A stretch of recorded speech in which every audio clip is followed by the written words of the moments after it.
Bueno, para iniciar, si hay algunas personas nuevas que se han incorporado, quisiera presentarme, aunque ya nos venimos conociendo, pero siempre es bueno. Yo soy el padre Marcelo Alcayaga. Actualmente soy el cura párroco de la parroquia Nuestra Señora de Rosario de Andacollo de Chimbas, en la arquidiócesis de San Juan de Cuyo. Y la idea con estas conferencias es poder transmitir algo en lo cual yo en cierta forma soy especialista, que es el tema de los padres de la iglesia. Así que bueno, la idea es poder transmitirles esta riqueza que la iglesia tiene, que yo he podido ir descubriendo también gracias a la iglesia de San Juan, que me ha hecho formar en ese tema y que ahora quisiéramos transmitir. En los padres de la iglesia, ¿quiénes son?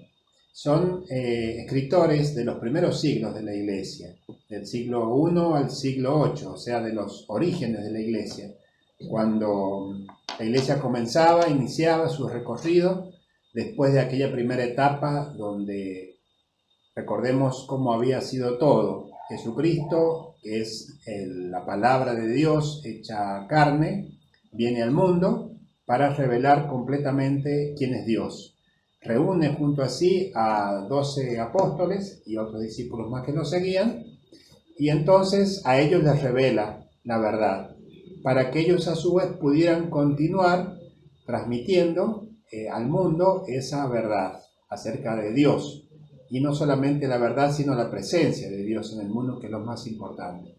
Ahora bien, estos apóstoles, los 12, que comenzaron a predicar y a transmitir un acontecimiento, una noticia, que es que Cristo había muerto en la cruz y había resucitado el tercer día. En eso se basaba la predicación central de los apóstoles, en algo que ellos habían visto, no en una teoría, no en un libro, no en un saber, sino en un acontecimiento. Una persona, Jesucristo, con la cual habían compartido 3 años aproximadamente, viendo sus milagros, recibiendo sus enseñanzas, haciéndoles compartir vida común, de repente termina siendo ajusticiado en la cruz, lo que para ellos es un motivo muy grande de desaliento, de tristeza, de dolor y también de temor. Sin embargo, al tercer día Jesús resucita. Entonces, esto es lo que ellos tienen que comunicar al mundo. Imagínense una persona, un hombre que había estado muerto y que vuelve a vivir. Entonces, este acontecimiento que se le llama querigma es el primer anuncio del Evangelio, de la buena noticia. Eso significa Evangelio, buena noticia. ¿Cuál es la buena noticia? Que Cristo ha vencido a la muerte. Después de ello, los mismos apóstoles les transmiten esto a otros dentro de la iglesia. Los apóstoles son las columnas de la iglesia. Comienzan a transmitir, a hacer transmisión de esto que ellos habían vivido. Transmisión se dice tradición. Entonces, nosotros en la iglesia tenemos un pilar fundamental nuestro que es la tradición. ¿En qué consiste? En esa transmisión que se va haciendo a lo largo del tiempo. Aquellos primeros lo transmitieron a los que vinieron después de ellos y a su vez esos a sus sucesores, hasta llegar a nuestros días. Esa transmisión que se da en la iglesia de todo este acontecimiento, de la realidad que somos, de nuestra fe, de nuestra vivencia cristiana, de nuestras celebraciones y demás, se llama tradición. Algunas de estas cosas han sido escritas y es lo que constituye la Sagrada Escritura.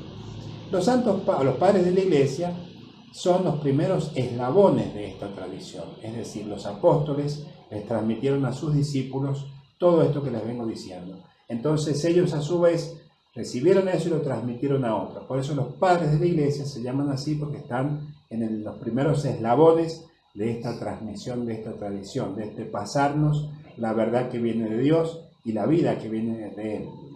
Y también el hecho de ser iglesia. Son muy importantes entonces porque ellos comenzaron a hacer teología, es decir, tratar de hablar de Dios a las personas, valiéndose de palabras, de conceptos, de expresiones, de pensamientos que eran de su época, pero que querían de alguna forma explicarse racionalmente quién es Dios.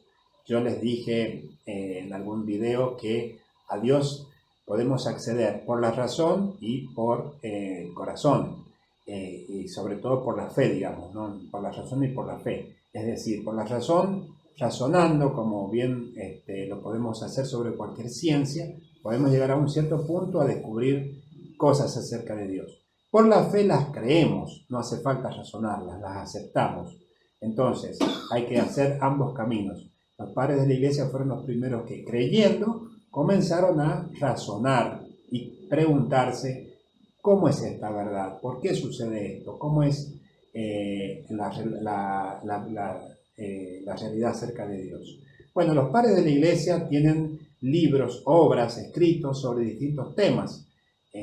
Muchos de ellos sirven de base a la teología actual, sobre la interpretación de la Biblia, sobre liturgia, sobre espiritualidad, sobre catequesis, misión, vida de la iglesia y un montón de otras cosas. Yo ahora les he traído algunos libros como para mostrarles que estos escritos de los padres de la iglesia están publicados, se puede acceder a ellos, se puede comprar algún libro. Bueno, algunas veces es un poco difícil porque son libros más especiales y son caros, pero igualmente son riquezas que tenemos en la iglesia que vale la pena conocer. Les voy mostrando algunos como para que sepan. Esta es Editorial Patria Grande, que son los padres de la iglesia, tienen escritos sobre el bautismo. Después hay otra colección, que es esta, de la Editorial Lumen. Por ejemplo, acá tenemos a San Basilio. También esto lo pueden encontrar en librerías que vendan libros católicos, digamos, ¿no? Acá tenemos otra colección también de Lumen. Este libro es de San Juan Crisóstomo. Bueno, acá tenemos de otra editorial que es Ágape. Tenemos en este caso a Juan Casiano. Todos estos libros yo los he comprado, o casi todos, aquí en San Juan. Es decir, encargándolos los pueden conseguir. Bueno, este libro es de la editorial Ciudad Nueva, es de Cipriano. Tiene en la editorial Ciudad Nueva una colección que se llama Biblioteca de Patrística. Estos son importados, algunos de ellos, y por eso por ahí se encarece. También está esta editorial que se llama BAC, que es muy famosa porque tiene libros de teología y de cosas referentes a la iglesia, quiere decir Biblioteca de Autores Cristianos. También tiene una colección de padres de la iglesia. Esta es de las obras completas de San Cipriano de Cartago. Este también lo conseguí acá en San Juan, es decir, lo que les quiero decir es que se puede conseguir los libros. Sin duda que son un poco caros en algunas colecciones, pero es posible acceder a ellos. Bueno, presentarles entonces quise acerca de los padres de la iglesia, para que podamos saber de qué se trata, de quiénes estamos hablando y qué riqueza tienen. Habíamos hablado en el video anterior, en el encuentro anterior, acerca de la divinización del ser humano, en esto de la unión del hombre con Dios.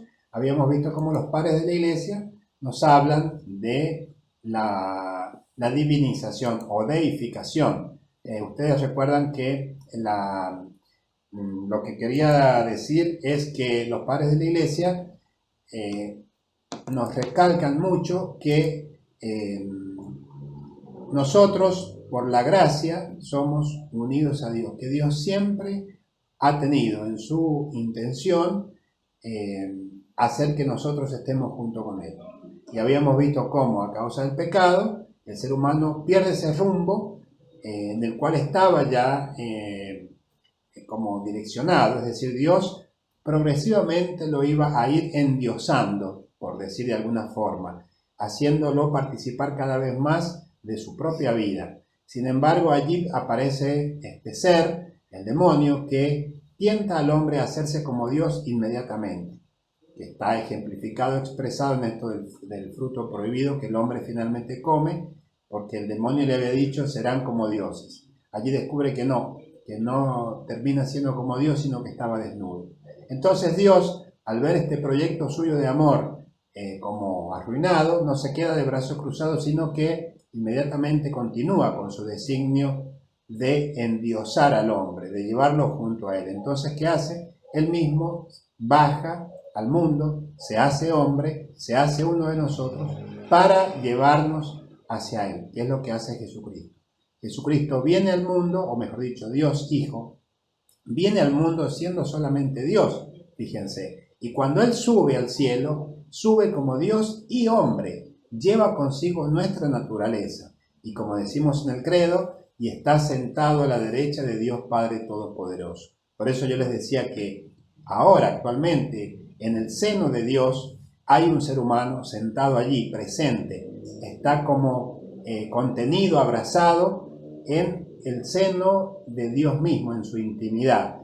Hay un ser humano, hay uno de nosotros, hay uno de nuestra raza, de nuestra naturaleza. ¿Quién es ese? Es Jesucristo.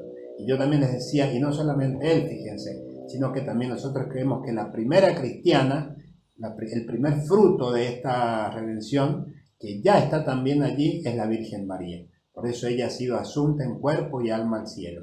Y nosotros los cristianos tendremos que esperar para estar allí también con nuestro cuerpo y nuestra alma junto a Dios en su seno a la resurrección. Bueno, entonces los padres de la iglesia nos hablaban acerca de esta deificación o divinización. Hemos sido elevados a tal dignidad de poder compartir con Dios su vida. Hoy vamos a hablar de un tema que se relaciona y que a mí me gusta mucho, que es el reino de los cielos, que tiene mucho que ver con esto precisamente. La divinización es estar junto a Dios, el hombre junto a Dios, metido en el seno de la Trinidad, dentro de Dios mismo, compartiendo su vida. A eso nosotros le llamamos el cielo, el paraíso, la vida eterna, la otra vida, el más allá, la eterna gloria, la bienaventuranza, el lugar de los santos. Es decir, le llamamos de distintas formas, le llamamos de distintos modos. Repito, porque es la forma en la cual nosotros por allí lo llamamos al cielo. El paraíso, la vida eterna, la otra vida, donde van los difuntos, el más allá, la eterna gloria, la bienaventuranza, el lugar de los santos y distintas formas, ¿no? Se ve como un premio a la vida bien vivida acá en la tierra. Esto puede suceder. Yo les cuento cómo uno va percibiendo el creer en muchos cristianos. Este cielo, este paraíso, esta vida eterna, se ve como un premio a una vida bien vivida aquí en la tierra. Algo comparable como el título que se obtiene después de haber cursado largos años una carrera universitaria llena de exámenes de cursada, de trabajos prácticos, de sacrificios, de privaciones, la vida de una persona que estudie. O se puede ver también como esto de el cielo, estar en el cielo, estar junto a Dios, como algo que nosotros vamos a obtener a futuro y después de una lucha en este mundo, como el cinturón que un boxeador obtiene después de molerse a trompadas con su adversario. Puede verse como la medalla de un maratonista que llegó primero antes que una multitud de corredores, dejando por el camino sangre, sudor y lágrimas, hasta que por fin corta con su pecho la cinta al final de la carrera. Como quien dice, llegué por fin al cielo. El cielo se ve como una realización, como un logro obtenido, como un premio, como la coronación de algo.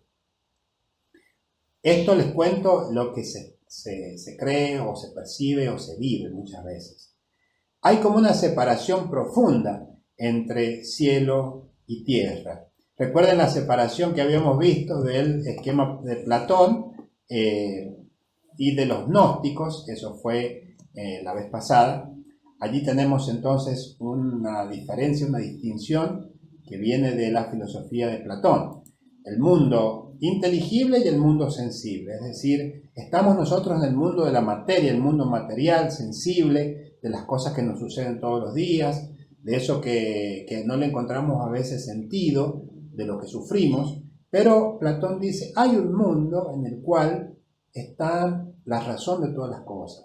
Es como si uno mirando ahí va a entender todo este devenir nuestro acá en este pobre mundo humano. Y esta vida en este mundo hay que desembarazarse, porque en el fondo es fugaz, es pasajera, es ilusoria, es una cosa que en el fondo son sensaciones nuestras que tenemos, pero no estamos llamados para este mundo, estamos llamados para salir y conocer esa otra verdad del mundo inteligible. Y hay una separación profunda entre uno y otro. Este mundo sensible no vale nada, es mero sentir nada más, es una percepción que uno tiene. Es como cuando uno ve una película y se emociona viendo la película por las imágenes que salen en la película, por la música que ponen de fondo, pero es una mera película, yo apago el televisor y ya está. O como cuando uno se asusta por una pesadilla que tuvo. Es algo ilusorio que está en la cabeza de uno, pero no es la realidad. Bueno, así también es este mundo sensible para Platón. Y como hemos dicho, los gnósticos dividían determinantemente el plano de Dios del plano de la materia. Dios no puede involucrarse con la materia, no tiene nada que ver Dios con la materia. Es como tocar algo sucio, contaminado, profano, malo. Y la materia misma, creían los gnósticos, que es una corriente que después también entró en el cristianismo, existe desde siempre. No es que Dios creó las cosas, ni el mundo, ni el universo como nosotros lo tenemos por certeza de fe. Esa materia existía y quien le dio la forma que tiene fue el demonio. Es decir, toda la creación, nosotros, las cosas que existen, somos obra del demonio y por lo tanto es malo. Nuestro cuerpo es malo, todo lo sensible es malo, las cosas de este mundo son malas, hay que desembarazarse lo antes posible. Estamos como encarcelados aquí. Entonces tenemos que evadirnos, volarnos, salir, dejar esto que somos, esta materia, esta sensibilidad, estas necesidades mundanas. El mundo en sí mismo no sirve, es malo. Bueno, les recuerdo lo que vimos en un video anterior acerca de esto. ¿Y por qué se los recuerdo? Precisamente porque hay algunas creencias, aún en nuestra propia iglesia, en cristianos, que donde se ve una separación profunda entre cielo y tierra. Este mundo sería solo un lugar pasajero, donde trataremos de sobrellevar esta vida de sufrimientos con la esperanza que después de la muerte gozaremos de la otra vida, donde por fin ya no habrá sufrimientos, siempre y cuando nos hayamos portado impecablemente durante esta vida, cuidado. El currículum vitae de nuestra existencia debe estar lo más decente posible. El veraz, como se dice cuando tenemos una deuda, nuestro veraz celestial no nos tiene que tener en lista. Si tuviéramos que imaginarnos ese estado al cual le llamamos cielo, ¿cómo lo imaginaríamos? ¿Con qué características? Bueno, a ver cómo me lo imagino yo, les cuento. Tal vez un estado de paz total, de felicidad, de realización, de ausencia de sufrimiento, de ausencia de muerte. Carencia de rivalidades, de males, de enemistades entre los seres humanos. Un estado de total hermandad, donde todos nos amamos. No hay odio, no hay rencores, ni divisiones, ni conflictos. Hay plena satisfacción de todos los anhelos y necesidades. Es un gozo sin fin. No hay injusticias, ni desequilibrios sociales. Todos perciben con claridad la verdad sobre Dios, a quien se considera Padre y se lo ama como tal. No hay infieles ni rebeldes a Dios, por decir así, ¿no? Y así se permanece para siempre. Sería como una nueva humanidad, como un sueño cumplido, como un mundo ideal, como una fantasía deseable. Este mundo como a veces que lo imaginamos por oposición a este que tenemos. Si nosotros en esta vida sufrimos, pues el cielo debe ser un lugar donde no se sufre. Si en esta vida se muere, pues el cielo debe ser un lugar donde no se muere. Y así sucesivamente. Entonces lo podemos imaginar cuando nos dicen, bueno, a ver, imagínate un lugar, o no más que un lugar, un estado de total felicidad para vos. ¿Qué sería? Bueno, el cielo. Uno piensa en eso y luego ve la realidad en la tierra, en la sociedad, en la humanidad actual. Guerras, contaminación, abusos, injusticias sociales, económicas, países enteros o poblaciones que mueren de hambre, mientras otros acumulan riquezas, la política que está corrupta, hay enfermedades, bueno, el coronavirus, violencia familiar, robos, asesinatos, adicción a las drogas, traficantes, prostitución, esclavitud, etc. Y entonces hay riesgo como de pensar en un gnóstico, en un platónico. Allá arriba en el cielo, que en un futuro nos espera, eso nos dará alivio de todas estas cosas que estamos pasando ahora. Entonces, tratemos de sobrellevarla lo mejor posible, porque llegó un momento en que por fin ya descansaremos de toda esta problemática, este sufrimiento mundano. Mientras tanto, acá en la tierra, sobrellevemos este sufrimiento mientras se pueda, tratando de tener una muerte digna de Dios. Ahora, yo les digo una cosa. Esa no es la visión cristiana de cielo. No es la visión cristiana de cielo, se lo reitero. No es así como el verdadero y auténtico cristiano debe creer que es el cielo. ¿Cómo es entonces? Primera cosa que les digo, no vean el cielo o la vida eterna o el estar junto a Dios o esta vida divina que nosotros tenemos, en la cual tenemos parte, como algo futuro, como algo lejano. El cielo, se los digo, ya ha comenzado acá en la tierra. Está trasplantado aquí, está sembrado, está anclado, injertado en este mundo. El inicio es acá, no es en el más allá. Y esto lo ha hecho Jesucristo. Él ha implantado el cielo en este mundo, haciendo un pueblo, fundando un reino. De esa forma lo ha hecho. Dado que Él es rey, ese es el reino de los cielos. Ven que en boca de Jesús el Evangelio nos dice el reino de los cielos. Nosotros creemos en el reino de los cielos, la iglesia proclama el reino de los cielos. ¿Pero qué es finalmente? Uno dice, bueno, ¿pero qué es el reino de los cielos? Es el cielo.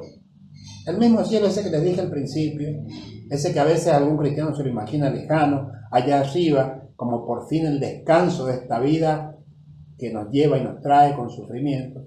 Eso es lo mismo, el reino de los cielos. Este es una comunidad, el reino de los cielos es una comunidad humana, que es el origen de la nueva humanidad, sanada, redimida, liberada del pecado, de la corrupción, de la injusticia. Es una comunidad que es familia, donde sus miembros no son ciudadanos de una misma, donde no son solo ciudadanos de una misma patria, reino, llamémosle así, como meros vecinos de una ciudad, sino que son hermanos entre sí, los ciudadanos de este reino. Los ciudadanos de este reino son una verdadera familia. Es decir, que Cristo ha establecido el cielo aquí en la tierra y ha comenzado por los seres humanos, por los habitantes de ese reino, por la comunidad que va a formar parte. Se comienza a formar parte de esa comunidad por nacimiento. No depende de la raza, ni del color, ni del idioma, pero sí de un nacimiento muy importante, que es el bautismo. Se comienza a ser parte de este reino al nacer a él por el bautismo. Y la comunidad, ese reino de los cielos, que Cristo establecido en este mundo del cual les estoy hablando, es la iglesia. Vamos a ver lo que dice el texto 1, para aquellos que lo han recibido, que es de la Lumen Gentium, este documento que es del Concilio Vaticano II. Dice así, Lumen Gentium 3, es el texto número 1. Vino por tanto el Hijo enviado por el Padre, quien nos eligió en él antes de la creación del mundo y nos predestinó a ser hijos adoptivos. Fíjense, nos eligió antes de la creación del mundo y nos predestinó a ser hijos, porque se complació en restaurar en él todas las cosas. Así pues Cristo, en cumplimiento de la voluntad del Padre, inauguró en la tierra el reino de los cielos. Más claro no puede ser. Nos reveló su misterio y con su obediencia realizó la redención. La iglesia o reino de Cristo, ven que es lo mismo, presente actualmente en misterio por el poder de Dios, crece visiblemente en el mundo. Si vos estabas esperando morirte para entrar al cielo, alegrate, porque ya estás en el cielo. Sos cristiano, sos bautizado, sos miembro del reino de los cielos. ¿Y qué significa el reino de los cielos? El cielo. O sea que desde ahora ya lo tenés, estás en él. Parece mucho, ¿no? Pero es así. En otras palabras, la iglesia es el reino de los cielos presente en este mundo, como lo dice Lumen Gentium. De ahora en más, al cielo, llamémosle reino de los cielos, para entendernos. ¿Y qué es lo que hace bienaventurados, felices, plenos a quienes están en el cielo? Dice, está en el cielo, pasó a una vida mejor, pasó a mejor vida, por fin descansa ahora. Y ahí está el tipo de frase que nosotros decimos, como diciendo, por fin está aliviado de este mundo de penas y sufrimientos. Bueno, pero ¿qué es lo que gozan los bienaventurados, los que tienen esa vida feliz? ¿Acaso no es Dios mismo? Por supuesto, están gozando de Dios, no de una buena comida, de una buena bebida, de un descanso en un colchón mullido, están gozando de Dios. Y para los bienaventurados, Dios es la completa felicidad, la completa satisfacción. Todos sus anhelos se ven colmados. Recuerden a San Agustín que nos decía esa frase: nos hiciste, Señor, para ti, y nuestro corazón está inquieto hasta que descanse en ti. Allí se resume todo el anhelo del ser humano. Bueno, pues ese Dios que está en el más allá, en la trascendencia, en el cielo, ha bajado a la tierra, ha venido a nuestro barrio. Vamos a ver algunos textos del Evangelio, que yo también la vez pasada se los estuve diciendo, que es la encarnación. El Verbo se hizo carne y habitó entre nosotros. O sea, Dios ha bajado, ha venido.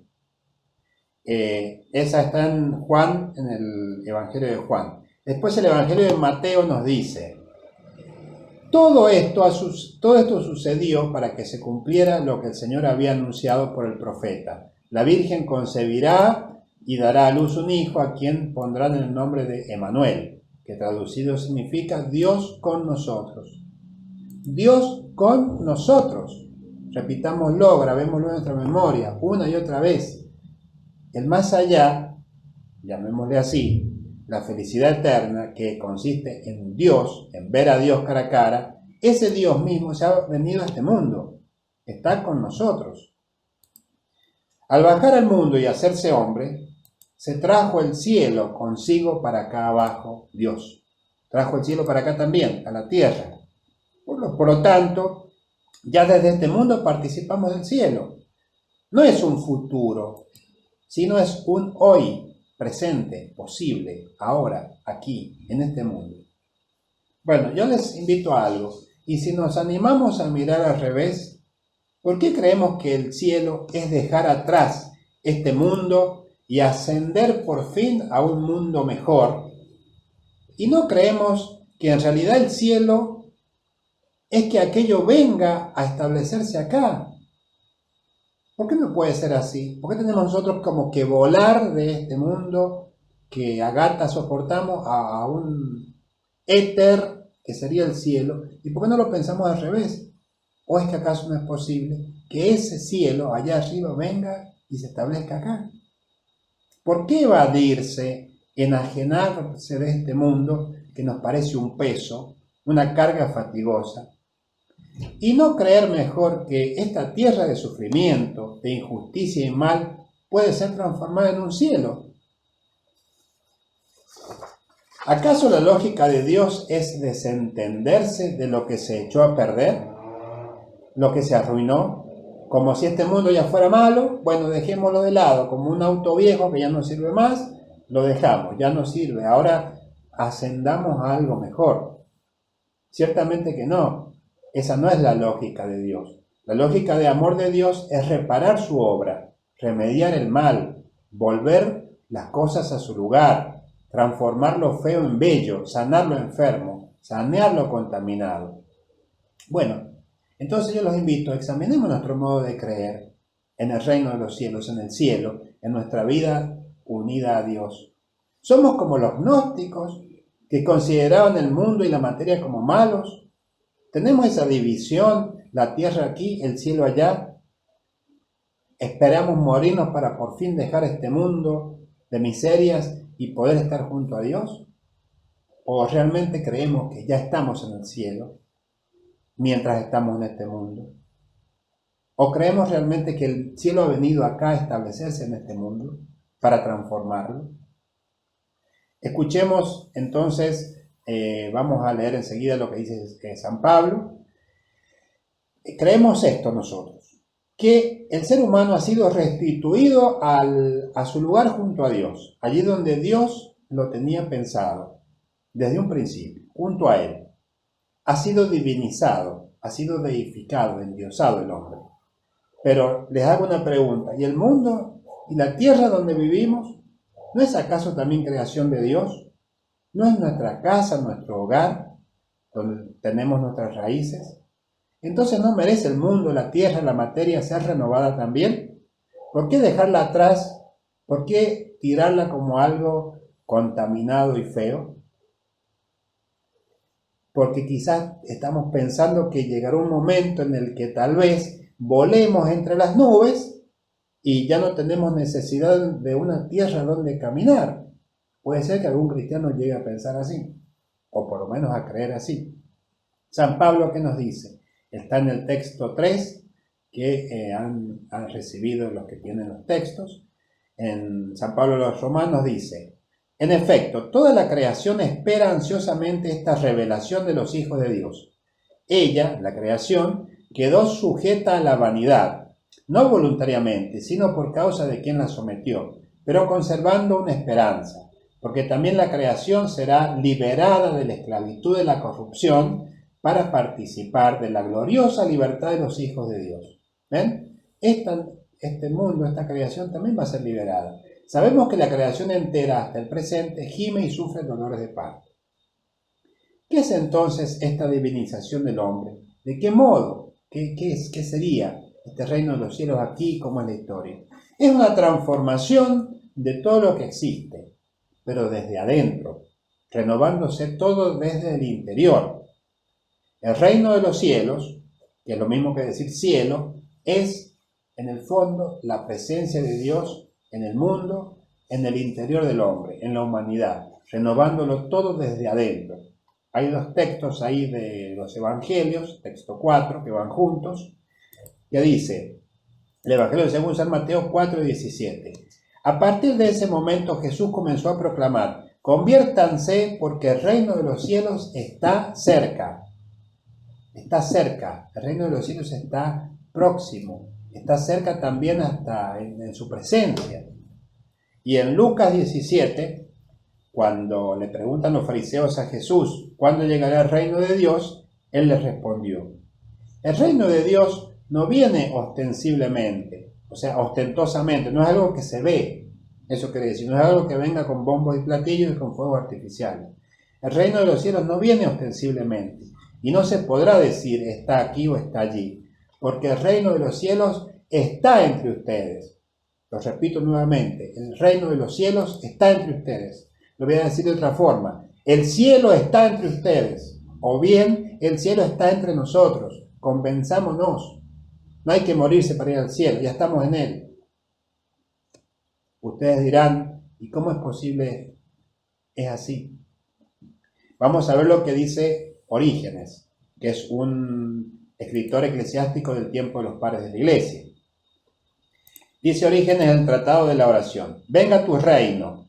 Si la llegada del reino de Dios no está sujeta a cálculos, ni dirán míralo aquí o míralo allí, pues el reino de Dios está entre ustedes. Porque el mandamiento está a tu alcance, en tu corazón y en tu boca. Sin duda alguna, el que pide que venga el reino de Dios, ciertamente pide acerca de aquel reino de Dios que tiene en sí mismo. El reino de Dios que nosotros tenemos en sí mismo. O sea, ¿qué es el reino de Dios? Es la presencia de Dios en nosotros. Es la presencia de Dios en este mundo, en esta sociedad. Pide que nazca, produzca frutos y se perfeccione, porque Dios reina en cada uno de los santos, y cada uno de los santos obedece a las leyes espirituales de Dios que habita en él, como en una ciudad rectamente gobernada. Los santos, en la iglesia primitiva, le decían a los cristianos, a los bautizados, no los santos que nosotros creemos que están en el cielo, que tienen una aureola en la cabeza y que han sido proclamados santos por la iglesia. Santos eran todos los bautizados. Somos todos los bautizados. De ese tema vamos a hablar quizás más adelante, sobre la santidad. En él está presente el Padre, y con el Padre reina Cristo en aquella alma perfecta, conforme a lo que ya hemos mencionado. Vendremos a él y habitaremos en él. Ahí menciona esta frase de Juan, capítulo 14. Vendremos a él y habitaremos en él, dice Jesús. Es una promesa de Jesús mismo. Al que el Padre habita en nosotros, junto con el Hijo y el Espíritu Santo, es que nosotros no tenemos que ir al cielo para encontrarnos con ellos. Ellos mismos, al decir ellos me refiero al Padre, al Hijo y al Espíritu Santo, Dios mismo, Él viene a nosotros a habitar en nosotros. ¿Sos bautizado? Bueno, pues estás habitado por Dios. ¿Qué tal entonces si nos animamos a vivir acá de la manera que esperamos vivir allá? Porque esa es la idea. No hay un más allá que nos espera para una vida regalada. Más bien hay un acá, un aquí y ahora que se va transformando en un mundo mejor, más bello, más bueno, este presente nuestro. Así como aquel viejo Adán, una vez cometido el pecado, fue echado junto con Eva del paraíso, pero por la redención obrada por Jesucristo volvió a estar, no ya en el paraíso, sino en el mismo seno de la Trinidad, sentado con Jesús a la derecha del Padre.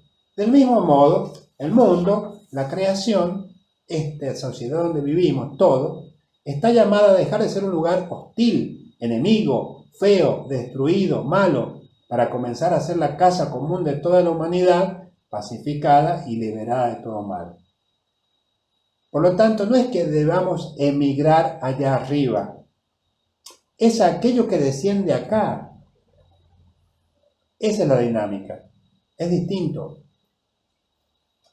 Bueno, ahí se entienden bien entonces las palabras del libro del Apocalipsis, en el texto 6, que tienen ustedes cuando dice: Después vi un cielo nuevo y una tierra nueva, porque el primer cielo y la primera tierra desaparecieron y el mar ya no existe más. Vi la ciudad santa, la nueva Jerusalén, que descendía del cielo y venía de Dios. ¿Ven que el movimiento es al revés? Es Dios que viene para abajo, embellecida como una novia preparada para recibir a su esposo. Y una voz potente que decía desde el trono: Esta es la morada de Dios entre los hombres. Fíjense lo que dice: entre los hombres, la casa, la morada de Dios entre nosotros. Él habitará con ellos. Ellos serán su pueblo y el mismo Dios estará con ellos. Dios estará con nosotros. Está con nosotros Dios.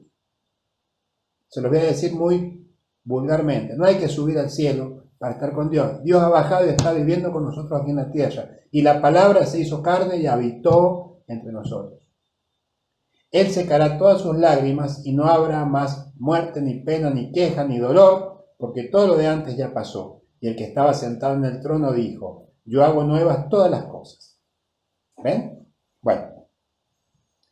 Dios estará con nosotros, no nosotros con Dios. Bueno, es más o menos lo mismo, pero fíjense, lo digo a propósito. Dios estará con nosotros, no nosotros con Dios. Como remarcando que Él viene a nuestra casa. Pero pregunto, ¿acaso no ha venido ya? ¿Qué significa entonces y habitó entre nosotros? Si no es que Dios mismo ya vino. ¿Y qué significa si no la expresión de la oración que Jesús mismo nos enseñó cuando dice: venga a nosotros tu reino? Porque no dice: haznos ir a tu reino. No pedimos: llévanos a tu reino. ¿Cómo decimos? Venga a tu reino. La dinámica es al revés.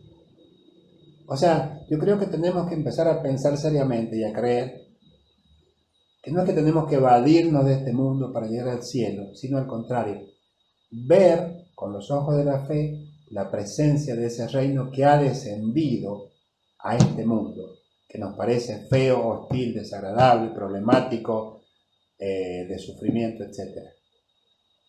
Bueno, hay un padre de la iglesia, Ireneo de León, texto 7, que nos dice: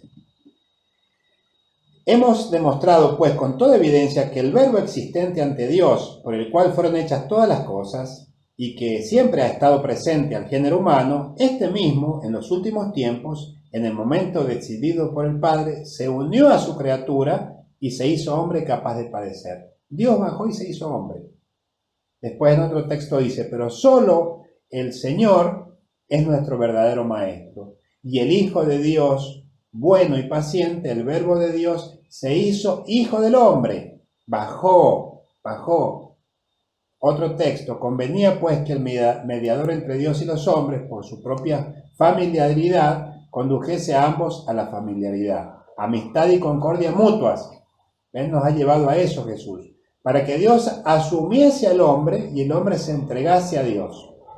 Pues ¿de qué manera podíamos ser partícipes de la condición de hijos si no la recibiésemos por la comunión con Él por medio del Hijo? Si Él, su Verbo, no hubiese entrado en comunión con nosotros haciéndose carne. Por eso pasó a través de todas las edades, para restituir a toda la comunión con Dios. Bueno, la iglesia entonces, vamos a decirlo así, el cielo es el reino de los cielos, es lo mismo. ¿Y el cielo qué es? ¿O quién es Dios? O sea, cuando decimos reino de los cielos, cielo y Dios es lo mismo. Ahora le sumamos un elemento más. ¿Quién es o qué es el reino de los cielos en este mundo? Es la iglesia. Es la iglesia. O sea que la presencia de Dios, que es el cielo, al cual le decimos reino de los cielos, esa presencia de Dios está en la iglesia y en cada cristiano, en el mundo, en la humanidad. Y esto lo ha hecho Dios, ha venido a habitar con nosotros haciéndose hombre y ha traído su casa también, ha traído su casa consigo a este mundo. Se ha mudado Dios a este mundo, vino a nuestro pobre valle de lágrimas y acá se quedó. Donde está Dios está el cielo, pues el cielo mismo es Dios. Por lo tanto, si Dios está con nosotros, estamos en el cielo. O como lo llama Jesús, el reino de los cielos. ¿Qué esperamos para vivir entonces de esa manera? ¿No hemos dicho acaso que la iglesia es el comienzo del reino de los cielos en este mundo? O sea, tomemos conciencia. Fíjense cómo lo tenían en claro los primeros cristianos. Ahí vamos a poner el texto de esta época de los padres, es la carta de Diogneto, no se conoce el autor. Los cristianos, en efecto, no se distinguen de los demás hombres ni por su tierra, ni por su habla, ni por sus costumbres, porque ni habitan ciudades exclusivas suyas, ni hablan una lengua extraña, ni llevan un género de vida distinto de los demás.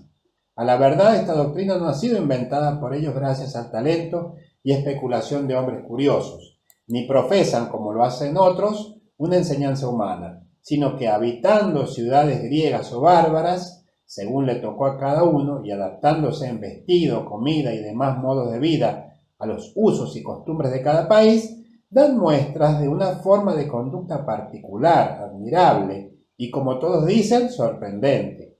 Habitan sus propias patrias, pero como forasteros. Toman parte en todo como ciudadanos y todo lo soportan como extranjeros. Toda tierra extraña es para ellos patria, y toda patria tierra extraña. Se casan como todos engendran hijos, pero no abandonan los niños que les nacen. Comparten todos una misma mesa, pero no una misma cama. Están en la carne, pero no viven según la carne. Pasan el tiempo en la tierra, pero tienen su ciudadanía en el cielo. Obedecen a las leyes establecidas, pero con su vida sobrepasan las leyes. A todos aman y por todos son perseguidos. Se los desconoce y se los condena. Se los mata y en ellos se les da la vida.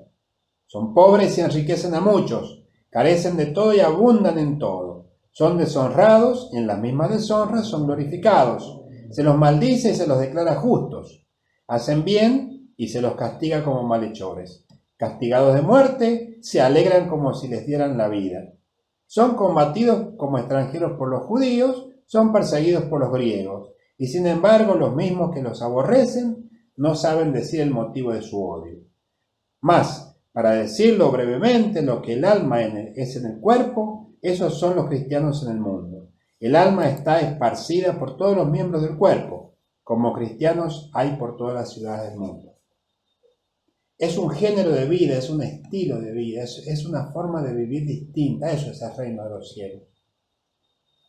Esa es la iglesia, es estar aquí, pero al mismo tiempo saber que somos ciudadanos de algo más, de un mundo distinto, de una humanidad que se va transformando y va saneándose, que va convirtiéndose en otra cosa. No esperemos más un paraíso futuro al cual accederemos de golpe una vez muertos. No. Vivamos el presente como ciudadanos del reino de los cielos, sabiéndonos ya parte de él. Gocemos de la amistad con Dios y de la fraternidad con los demás, es decir, gocemos de la iglesia y anunciemos al mundo esta hermosa verdad. Porque si no, siempre estamos como a la espera, siempre como ese momento final en donde por fin se va a dar vuelta la hoja, dejaremos atrás este mundo, por fin, y gozaremos de algo futuro. Por eso, algunos escritores, Marx creo que decía que la religión es el opio de los pueblos, porque el opio adormece, entumece. Entonces, sigamos diciendo el cielo y mientras tanto seguir sufriendo. No es esa la visión cristiana. Vamos a otro texto, que es el 8 bis, lo tienen ahí, de la Lumen Gentium, de este documento del Concilio Vaticano II. Dice: más como Jesús, después de haber padecido muerte de cruz por los hombres, resucitó, se presentó por ello constituido en Señor, Cristo y sacerdote para siempre, y derramó sobre sus discípulos el Espíritu prometido por el Padre, por eso la Iglesia, enriquecida con los dones de su fundador y observando fielmente sus preceptos de caridad, humildad y abnegación, recibe la misión de anunciar el reino de Cristo y de Dios e instaurarlo en todos los pueblos. Y fíjense lo que dice a continuación: y constituye en la tierra el germen, o sea, el brote, el inicio y el principio de ese reino. La Iglesia es el germen y el principio de ese reino. Y mientras ella paulatinamente va creciendo, anhela simultáneamente el reino consumado, es decir, la realización plena. Y con todas sus fuerzas espera y ansía unirse con su Rey en la gloria. Todo este pueblo vamos caminando en progreso hacia esa realización plena, que es ese cielo completo, pleno, total, donde ya no hay vestigios de mal. Bueno, les comento otra cosa. Uno dice, bueno, el cielo es esto. Entonces alguno entra en un desaliento y dice, bueno, esto era todo, tan pobre es el cielo, o sea que estamos en el cielo nosotros ahora y avísennos porque no la estoy pasando muy bien. Porque al parecer todavía la cosa es igual que siempre acá abajo. Sigue el mal, sigue la corrupción, sigue el engaño, la enfermedad, el sufrimiento. Entonces, ¿cómo creer en todo esto que venimos diciendo? ¿Acaso el cielo no nos iba a liberar de todo este sufrimiento? ¿No es la paz total? Y entonces, ¿cómo nos atrevemos a decir que esto es el cielo o que el reino de los cielos está acá si tenemos patente el sufrimiento a nuestro alrededor? Bien, el cielo no es una vuelta de página, el fin repentino de una época oscura y triste, que sería la tierra y esta realidad nuestra actual, y el inicio sería entonces de una era gloriosa y feliz. Porque la cosa no es repentina. Ahí está. Hay que entender esto para entender el porqué. La cosa es progresiva. Vamos a dejar que Jesús nos explique. Ahí tenemos dos textos que nos explica el mismo Jesús. El primero es de Mateo 13, 33. Después le dijo esta otra parábola. El reino de los cielos se parece a un poco de levadura que una mujer mezcla con una gran cantidad de harina hasta que fermenta toda la masa. Si alguno de ustedes amasa o sabe cómo se hace pan, saben cómo es esta dinámica. Es decir, la levadura hace que el pan se levante, la masa, mejor dicho, se liude, como decimos. Pero va de a poco, se necesita un tiempo, un proceso. Y además se le echa un poquito de levadura para que pueda fermentar toda la masa. Pero va de a poco, se necesita un proceso y que va poco a poco tomando más cuerpo. Ese es el reino de los cielos. Por eso es que la cosa, uno puede decir, pero no ha cambiado nada. No, no es que no ha cambiado nada, va progresivamente. Después dice, el rey, Jesús mismo, en Marcos 4, 26 y 29, el reino de los cielos es como un hombre que echa la semilla en la tierra. Sea que duerma o se levante de noche y de día, la semilla germina y va creciendo, sin que él sepa cómo. La tierra por sí misma produce primero un tallo, luego una espiga y al fin grano abundante en la espiga. Cuando el fruto está a punto, él aplica enseguida la hoz. La hoz es la herramienta para cortar el trigo, porque ha llegado el tiempo de la cosecha. Fíjense, va produciendo poco a poco. Primero dice, primero produce el tallo, luego una espiga y al fin grano abundante. Es un proceso. Entonces, cuando uno dice, me preguntan, y bueno, pero si está diciendo que el reino de los cielos es la paz, la felicidad, etcétera, ¿por qué no lo vivimos ahora? Porque va de a poco, es un proceso. Es decir, este reino va creciendo sin pausa, pero sin prisa, como decimos nosotros, ¿no? Va de a poco, pero con un ritmo imparable. Y nosotros, esta es la gran noticia, estamos dentro de esa dinámica. Vamos a leer Lumen Gentium 5, otro texto, que es del Concilio Vaticano II. El misterio de la Santa Iglesia se manifiesta en su fundación, pues nuestro Señor Jesús dio comienzo a la Iglesia predicando la buena nueva, es decir, la llegada del reino de Dios prometido desde siglos en la Escritura. Porque el tiempo está cumplido, se acercó el reino de Dios. Ahora bien, este reino brilla ante los hombres en la palabra, en las obras y en la presencia de Cristo. La palabra de Dios se compara a una semilla sembrada en el campo. Quienes la oyen con fidelidad y se agregan a la pequeña grey de Cristo, es decir, la iglesia, esos recibieron el reino. Recibieron el reino. Vos estás agregado a la pequeña grey de Cristo, que es la iglesia por el bautismo, pues vos has recibido el reino. Ha bajado a vos. No es que tenés que entrar al reino ni nada por el estilo. El reino del cielo ha venido y se ha injertado en vos mismo. En vos está el reino, porque es Dios habitando en él. La semilla va después germinando poco a poco y crece hasta el tiempo de la siega. Los milagros de Jesús a su vez confirman que el reino ya llegó a la tierra. El reino ya llegó. Si expulso a los demonios por el dedo de Dios, sin duda que el reino de Dios ha llegado a vosotros. Pero sobre todo el reino se manifiesta en la persona misma de Cristo, Hijo de Dios e Hijo del hombre, quien vino a servir y a dar su vida para la redención de muchos. En Cristo mismo.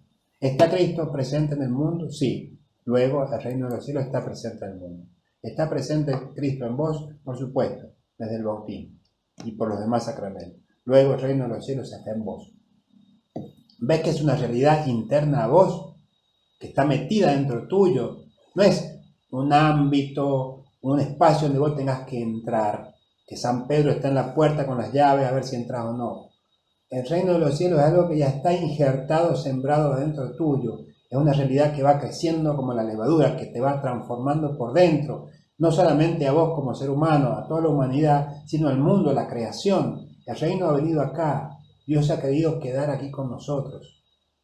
Entonces, esto es lo que va a ser transformado. Y si nos animamos a pensar que ya estamos viviendo en el reino de los cielos y no nos damos cuenta, esta tierra, este mundo, esta creación, ¿no será el reino de los cielos que tanto ansiamos y se nos está pasando de largo por no estar atentos? Esto nos lleva a pensar lo siguiente. Entonces quiere decir que deberíamos evitar la tendencia a evadirnos de esta realidad mundana actual, esperando pasivamente y sin comprometernos poder prepararnos para la muerte, que sería como ya lo que nos queda, para pasar por fin al más allá, donde finalmente tendrían alivio todas nuestras penas terrenas. Deberíamos entonces pensar distinto. Deberíamos hacer lo posible para descubrir dónde está presente el reino, cuáles son sus huellas, sus vestigios, sus signos, y hacer lo posible para sacar todo obstáculo en nuestro aquí y ahora para que el reino de Dios, ya presente en este mundo, pueda manifestarse, pueda salir a la luz, pueda aparecer. Hacer de esta sociedad una tierra fértil para que la semilla del reino brote más y rápidamente venza en este mismo mundo todo mal existente. Entonces, cuando decimos venga a nosotros tu reino, ¿qué estamos diciendo? Que se exprese, que se manifieste, que se muestre ese reino. Esto, por lo tanto, nos genera el compromiso, y esto es muy importante, porque acá entramos en un plano en donde hay mucha cosa que transformar, compromiso de ser constructores del reino. Por ello, cuando en el Padre Nuestro pedimos venga tu reino, no estamos pidiendo, ojo, no estamos pidiendo que venga el fin del mundo, sino que cada día resplandezca más en nuestra vida y en esta sociedad la presencia de Dios y que vaya transformándose para bien. Pero eso depende también de nuestra colaboración, para que la humanidad viva de acuerdo a lo que esperamos, para que sea el cielo y para que sea lo que imaginábamos antes. Este lugar de paz, de felicidad, de justicia, etc.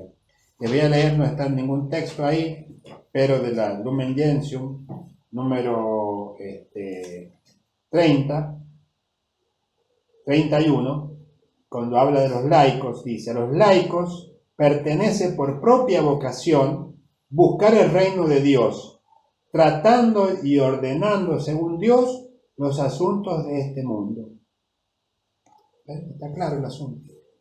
Nosotros tenemos que ser aquellos constructores del reino, primero creyéndola, que está el reino aquí en este mundo, y segundo, viviéndolo, festejándolo, celebrándolo.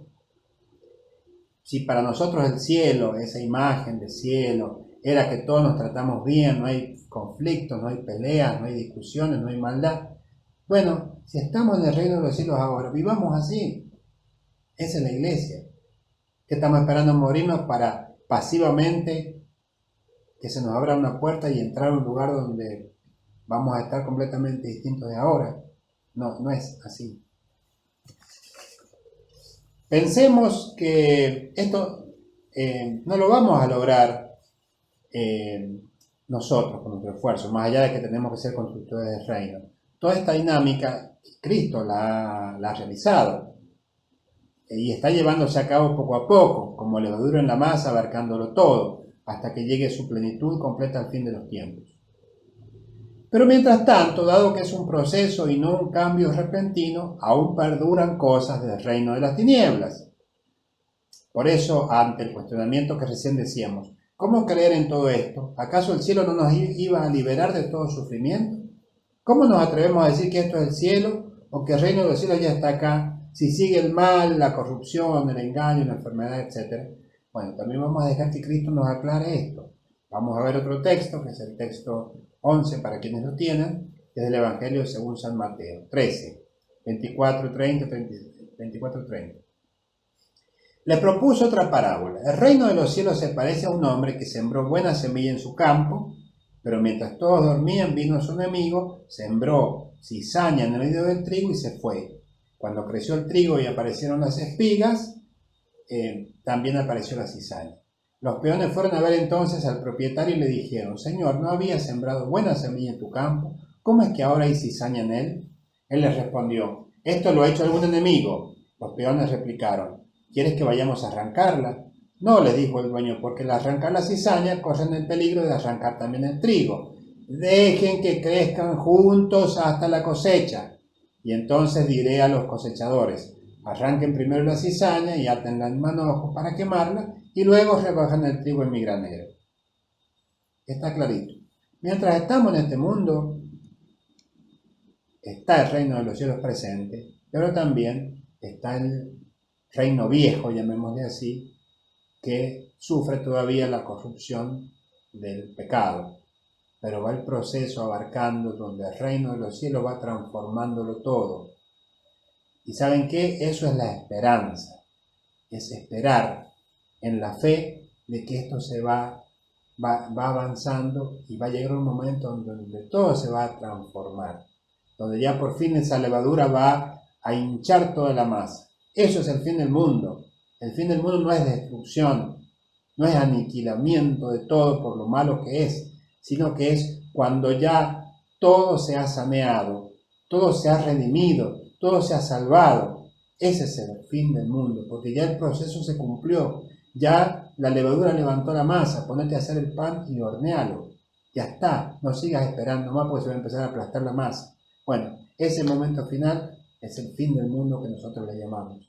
Ven que no es un castigo, destrucción o aniquilamiento, sino que es por fin finalizó el proceso y nos vemos liberados de todo mal. Bueno, hay algunos textos de San Agustín que quedan por ver, pero yo creería que tenemos que ir terminando. Sencillamente vamos a ver si podemos leer alguno.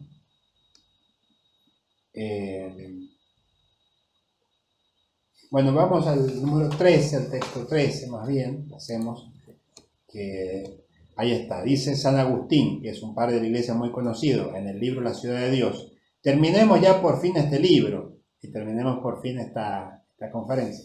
Libro en el que hemos explicado y tratado de demostrar cuánto nos ha parecido suficiente, cuál es el desarrollo en esta vida mortal de las dos ciudades, la terrestre, la celeste y la terrena, mezclada desde el principio hasta el fin. La ciudad de Dios, le dice San Agustín, y la ciudad del mundo, es decir, la ciudad de Dios se refiere al reino de los cielos, a la iglesia. La terrena se fabricó dioses falsos a su gusto, tomándolos de donde sea, y aún entre los hombres para honrarlos con sus sacrificios.